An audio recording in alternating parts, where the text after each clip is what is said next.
Soy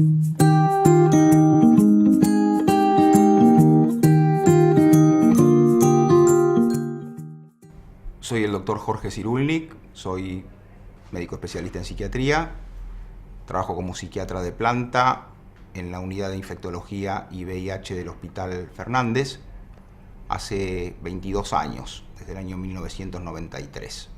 Vamos a dedicar un rato a hablar acerca de las cuestiones vinculadas con las personas que viven con VIH y la salud mental, o en otros términos, como se dice en el lenguaje médico o psiquiátrico, vamos a dedicar un rato a hablar sobre psiquiatría y VIH.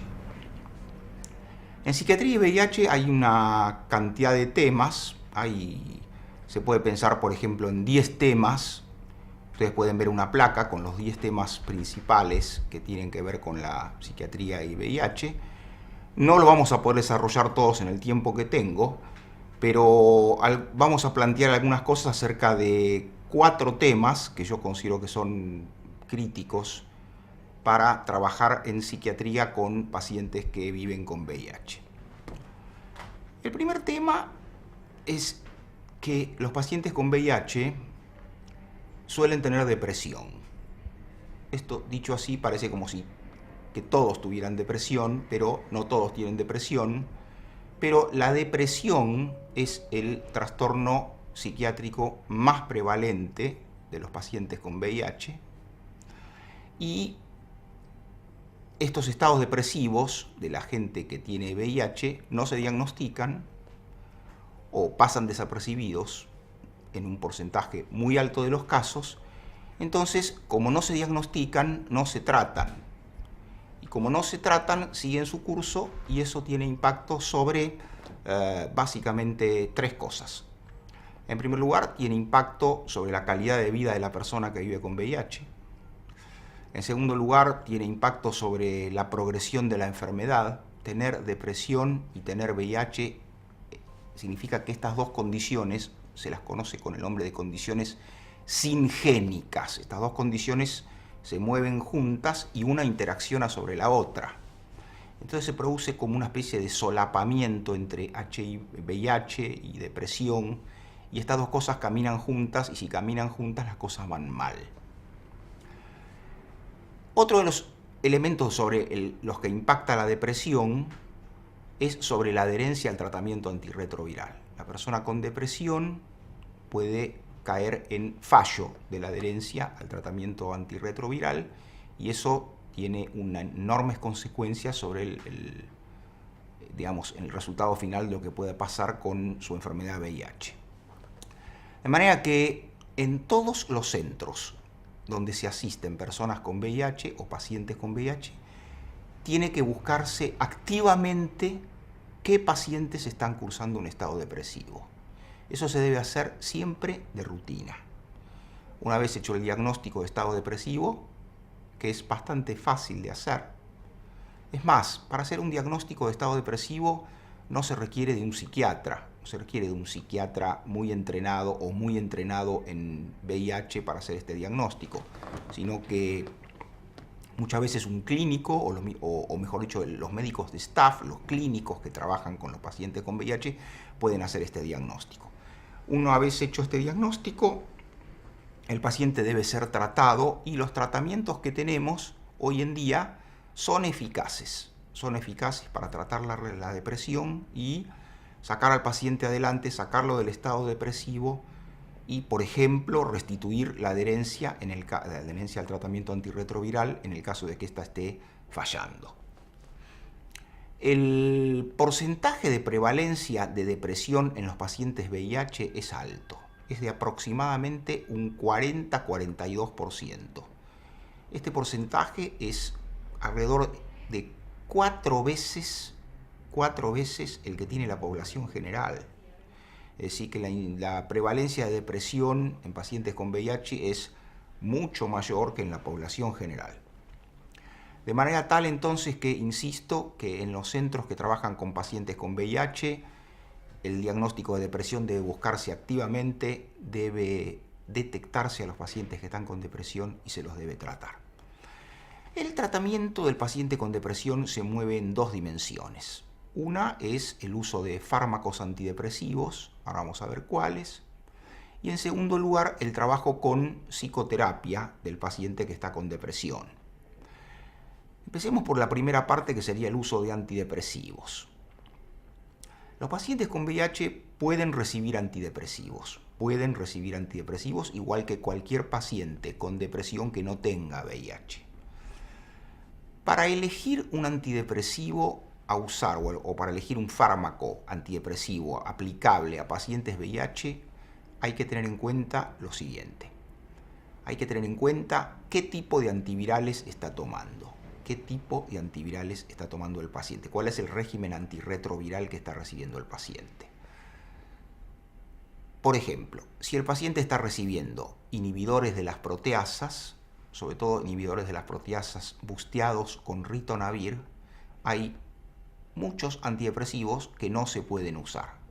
Por ejemplo, no se puede usar la fluoxetina, no se puede usar la sertralina, no se puede usar la paroxetina, fármacos que en otros campos o en otros settings se pueden aplicar de manera libre, pero no así en el paciente VIH. En el paciente VIH se debe, la elegibilidad de un fármaco antidepresivo está en primer lugar marcada por esto, por las potenciales interacciones droga-droga con los fármacos antivirales que está recibiendo el paciente con VIH. De manera que si recibe inhibidores de las proteasas busteados con ritonavir, el paciente hay ciertos antidepresivos que no puede recibir y elegimos entonces otros. ¿Cuáles son los que elegimos? Los que elegimos son los antidepresivos, en primera línea, los inhibidores selectivos de la recaptación de serotonina, que tengan un metabolismo hepático en el citocromo P450 hepático débil, un metabolismo hepático débil. Ustedes van a ver en una placa la torta del citocromo P450 hepático. Ahí aparecen dos de los senderos de la torta, que son el sendero 2 de 6 y el sendero 3 a 4, que es por donde van la mayoría de los fármacos antivirales, por ejemplo el ritonavir. El ritonavir es un fármaco maligno para la psiquiatría, si se lo podría llamar así, debido a que el ritonavir produce como un secuestro del citocromo P450 hepático, lo inhibe de manera fuerte, y esto complica la metabolización de los psicotrópicos, por ejemplo de los antidepresivos, de otros psicotrópicos también, pero de los antidepresivos particularmente. Entonces vamos a elegir el antidepresivo de acuerdo a cómo se va a llevar, cómo va a interaccionar con los inhibidores de las proteasas busteados con ritonavir. Tenemos algunos antidepresivos como el escitalopram o el citalopram, que tienen un metabolismo hepático débil y por eso se pueden utilizar en pacientes VIH que toman inhibidores de las proteasas. Tenemos otro antidepresivo como la desvenlafaxina, que no tiene metabolismo hepático, es decir, no circula por el citocromo P450, motivo por el cual no interfiere con los antivirales que el paciente IP que el paciente podría estar tomando. En el caso de que el paciente esté recibiendo otro tipo de drogas antivirales, como por ejemplo efavirenz, regímenes en base a efavirenz, la elegibilidad de los psicofármacos aumenta considerablemente. Se pueden utilizar todos los antidepresivos, con la salvedad que el efavirenz actúa al revés que el ritonavir. El efavirenz actúa como inductor. Es inductor del citocromo P450 hepático, motivo por el cual, por ejemplo, si el paciente está recibiendo fluoxetina o está recibiendo sertralina, tenemos que titular las dosis, aumentarlas, para conseguir el mismo efecto. Es decir, que el efavirenz puede inducir el metabolismo de los antidepresivos que mencioné, motivo por el cual uno tiene que saber que los tiene que titular.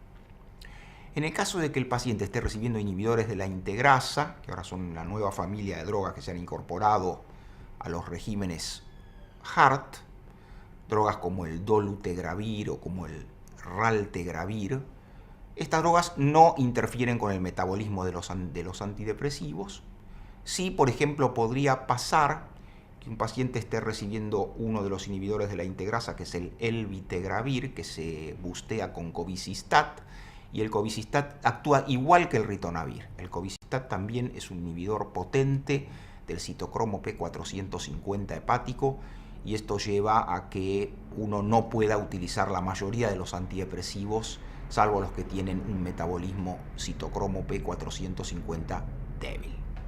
Lo mismo pasa con otros psicofármacos como los antipsicóticos, que también van por 2 de 6 o 3 a 4 del citocromo P450 hepático. Entonces tenemos fármacos como los que más usamos nosotros en psiquiatría, como la risperidona, la olanzapina, la quetiapina, el aripiprazol, el ciprasidone, que se metabolizan a través del citocromo P450 hepático, y esto también puede producir potenciales interacciones con los antivirales que está recibiendo el paciente, sobre todo si estos antivirales son inhibidores de las proteasas busteados con ritonavir, o por ejemplo inhibidores de la integrasa busteados con cobicistat. De manera tal de que acá se aplicaría lo mismo para los antipsicóticos. Uno, cuando va a elegir un antipsicótico que va a ser usado en pacientes con HIV o VIH, tiene que tener en cuenta esto: qué antivirales está recibiendo por las interacciones potenciales farmacocinéticas o droga a droga que se pueden producir. En general, en los pacientes con VIH preferimos drogas que tengan, para sintetizar, un metabolismo hepático débil, como por ejemplo el escitalopram o el citalopram, que no tengan metabolismo hepático, como por ejemplo la desvenlafaxina, o el litio, por ejemplo el litio, que es un fármaco antimaníaco de primera elección, que tampoco tiene metabolismo hepático. Con respecto a las tan usadas benzodiazepinas, la gente que está escuchando debería saber que el alprazolam no se usa en pacientes con VIH. No usamos alprazolam en pacientes con VIH porque el alprazolam es un fuerte inhibidor del sendero 3 a 4 del citocromo P450 hepático. Motivo por el cual las dos benzodiazepinas que usamos son el lorazepam y el clonazepam, lorazepam y clonazepam en las dosis convencionales. Otro de los ítems importantes de la cuestión de la salud mental en los pacientes con VIH es que los pacientes con VIH, en un porcentaje considerable de casos, tienen deterioro cognitivo asociado al VIH. Esto ya viene de la época pre-HART o anterior a 1996. Hay una placa donde ustedes pueden ver la caída de la prevalencia de la demencia por HIV. Esa placa es bastante gráfica, se ve, ahí aparece en inglés, HAD, que quiere decir HIV Associated Dementia.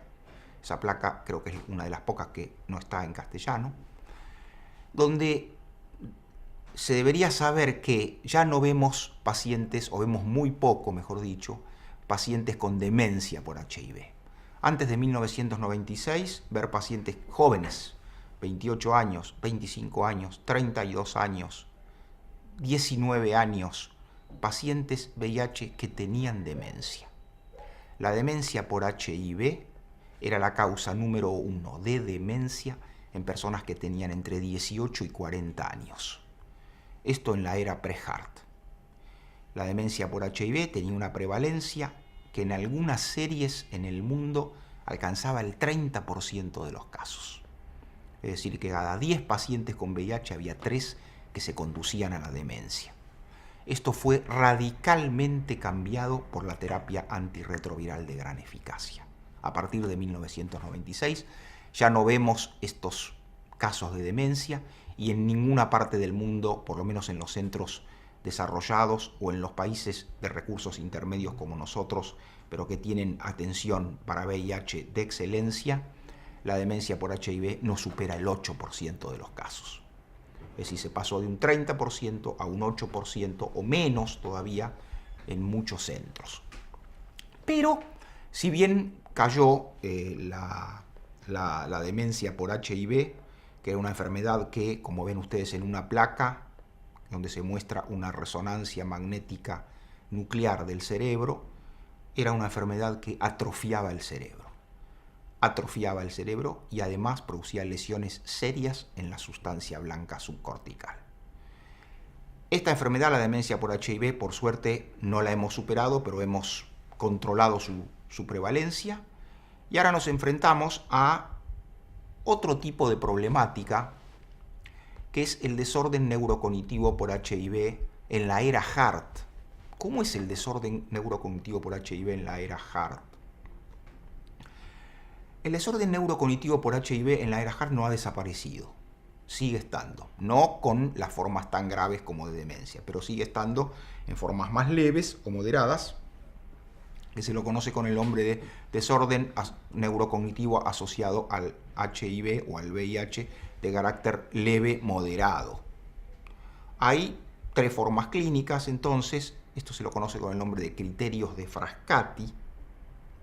Estas 3 formas clínicas son la demencia, que ya la hemos mencionado, que es la forma extrema, la más grave, una forma intermedia, que es el desorden cognitivo leve, hay una placa que muestra esto, y una forma asintomática, es decir, que el sujeto tiene desorden neurocognitivo por HIV, pero clínicamente no es evidente, no se demuestra clínicamente, el paciente no tiene síntomas cognitivos.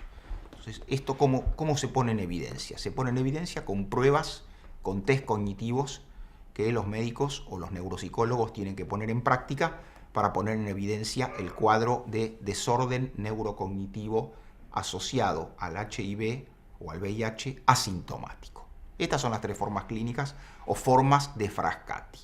Quiere decir entonces que el tratamiento HART o la terapia antirretroviral de gran eficacia no tiene la misma performance dentro del sistema nervioso central que fuera. Dentro del sistema nervioso central las cosas no son lo mismo. No tiene el mismo rendimiento y por lo tanto necesitamos drogas que tengan buena penetración en el sistema nervioso central para controlar la replicación del VIH en el tejido nervioso. Muy bien. Otro de los temas que me parece, sería como el tercer tema, que me parece importante, es el tema de la adherencia al tratamiento antirretroviral.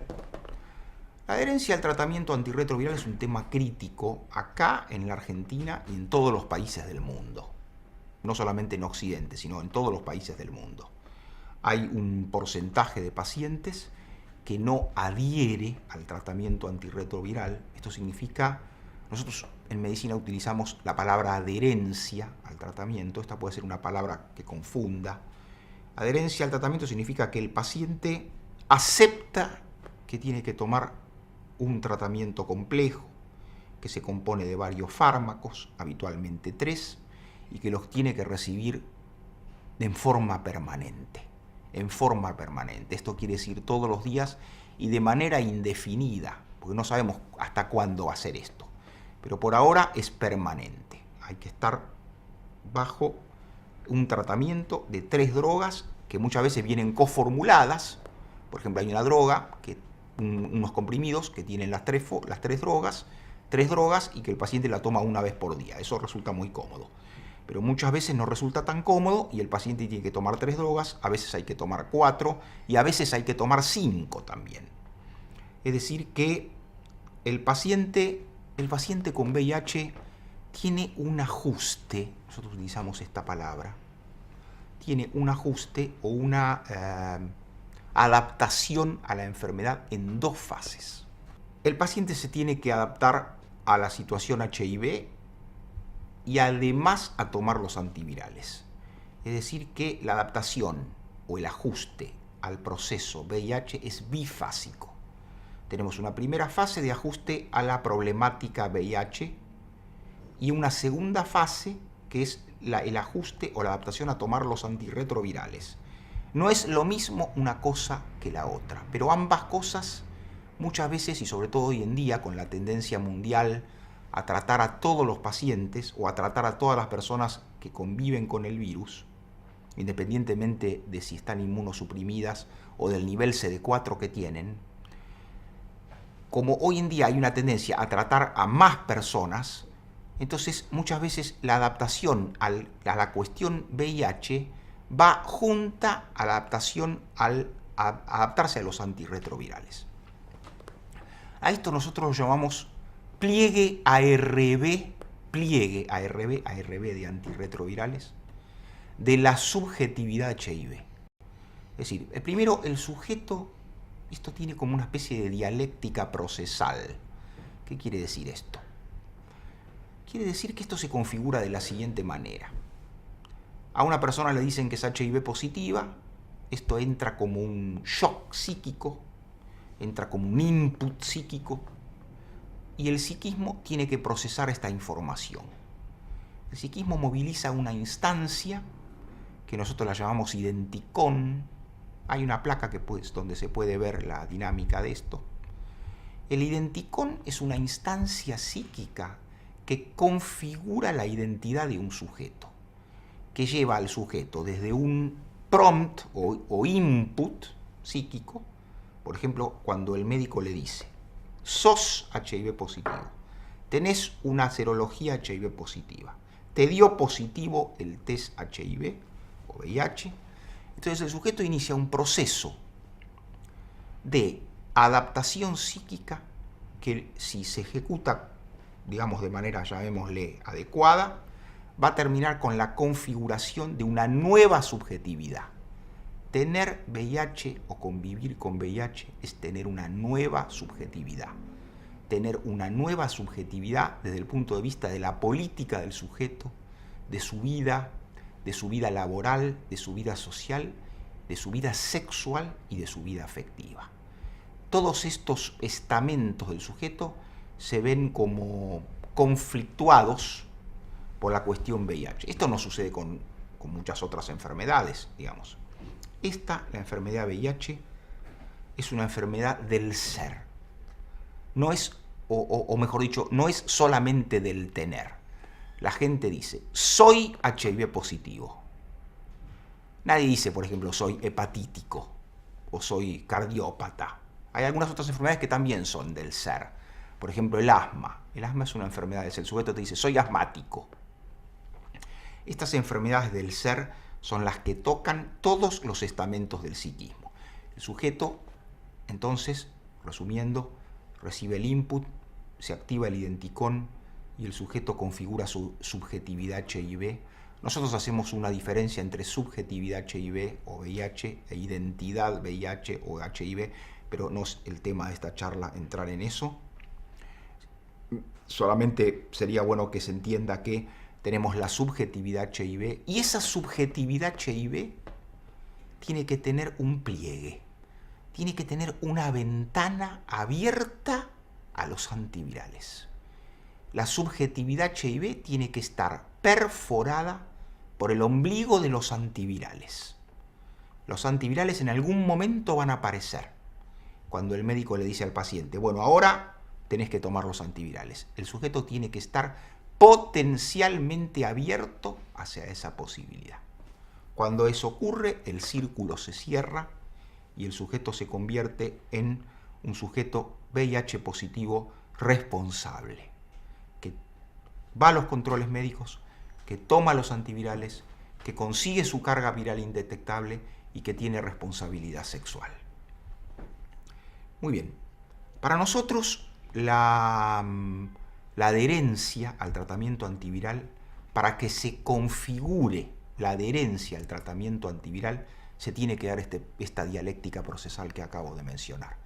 Se tiene que construir esta dialéctica. Si esta dialéctica falla, el sujeto termina en lo que nosotros llamamos fallo psicológico de la adherencia. Fallo psicológico de la adherencia, que es cuando algo del ajuste a la situación VIH o el pliegue ARB que he mencionado no se configuran. Nosotros ahora estamos en el momento hard de la epidemia, donde lo que cambió la historia de la epidemia son los antirretrovirales a partir de 1996.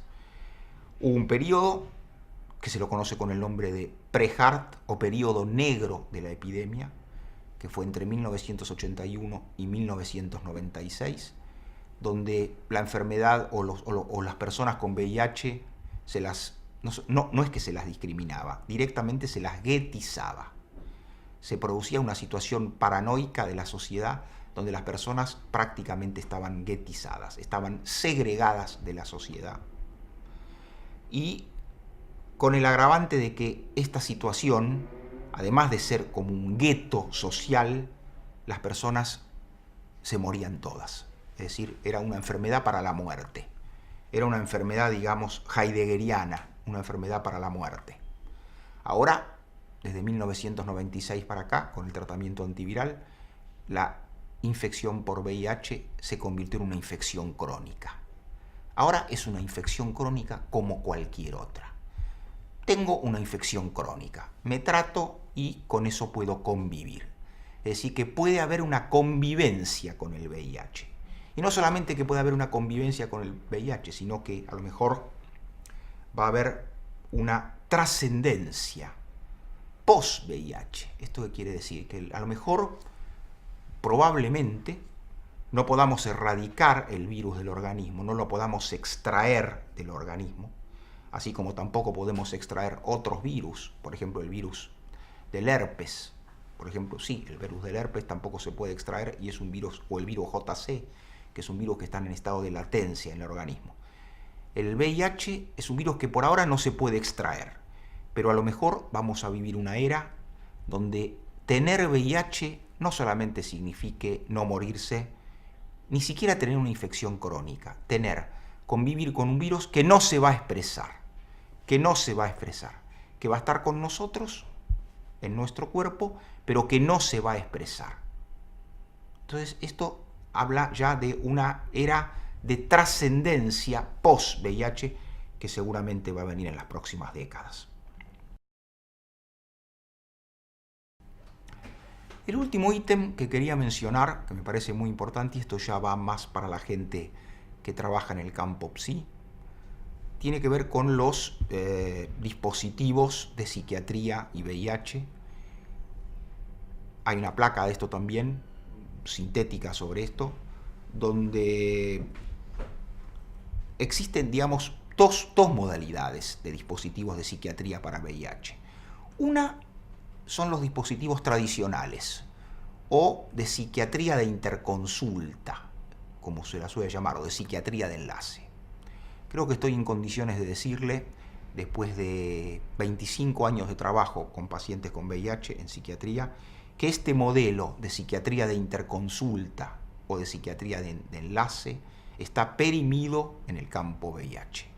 Debe entenderse entonces que el modelo de psiquiatría de enlace, ese modelo donde el paciente VIH tenía que salir de la unidad e ir al servicio de psicopatología, ese modelo está caduco. Ahora tenemos otro tipo de modelo que es el que mayor rendimiento asistencial nos ha dado en el campo VIH, que es el modelo que se conoce con el nombre de setting in, es decir, un modelo de inmersión, donde los profesionales del campo PSI, psiquiatras, psicólogos, neuropsicólogos, acompañantes terapéuticos, terapistas grupales, etc., trabajan en forma multidisciplinaria o interdisciplinaria dentro de la unidad de VIH, dentro de la clínica de SIDA, junto a los infectólogos, junto a los clínicos. Para terminar entonces, volvamos sobre los 4 ítems que desarrollé, que creo que son los más importantes, que ustedes pueden ver en las distintas diapositivas, a lo mejor con más detalle, que son el tema de la depresión, detectar la depresión en el paciente VIH, tratarla, se puede esperar un tratamiento con éxito de la depresión, no esperar solamente que el paciente mejore, tener una respuesta, sino conseguir la remisión de la depresión asociada a VIH y con eso garantizar la adherencia al tratamiento antiviral.